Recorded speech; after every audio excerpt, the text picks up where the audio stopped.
अनि अर्को नम्बरमा यो एउटा बेड बनिएको छ। यो राति भएकोले गर्दा तपाईँको अलिक राम्रो आएको छैन। यो चाहिँ प्योर टिकको हो तपाईँको। यसको सेट छ यो बेडको सेट टक्कै। उताबाट हेर्दा यस्तो देख्छ, साइडमा टेबल भएको। अनि तपाईँको म देखाउँदैछु है, यो अलिकति यसले गर्दाखेरि भिडियो राति अलिक राम्रो देख्दैन रहेछ। यसो तान्ने छ, यो सबै डोर भएको। तपाईँको यो चाहिँ सेलिङ भइसकेको छ।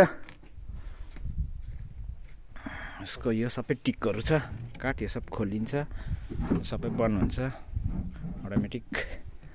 यो मजाको खोलिने बन्द हुने मजाको साइन आएको छ टल्केको।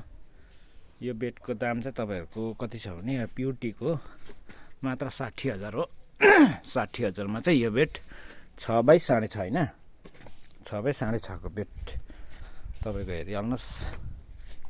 यस्तो छ, टाढोबाट यस्तो देख्छ, टाढो देखाइदिन्छ। यो बेडको सेटमा रुमभित्र राखेपछि मजाको मिलिहाल्छ। डन्लप सन्लप राखेपछि दामी देखिहाल्छ। तपाईँ यसको वारेन्टी चाहिँ तपाईँको यो जोइनहरू खोल्यो भने यो भयो भने चाहिँ एकदम बनाइदिने। यस्तो जोइनहरू फुक्ल्यो भने, चोट परेको चाहिँ बनाउँदिनँ हो।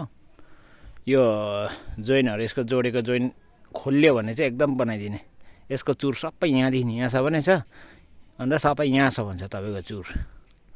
झन्डै तपाईँको 1.5 इन्ची 2 इन्ची जस्तो छ चुर। मजाले लगाइदिएको छु, दामी भएको छ तपाईँको। हेर्नुहोस् टल्किएको पनि अलिअलि टल्किँदैछ। यो अलिक राति भएर राम्रो नदेखेको। यो फिटिङ गरेपछि यो सेलिङ भइसकेको छ। फिटिङ भएपछि रुमबाट एउटा खिचेर म तपाईँहरूलाई देखाइदिन्छु। हुन्छ, धन्यवाद।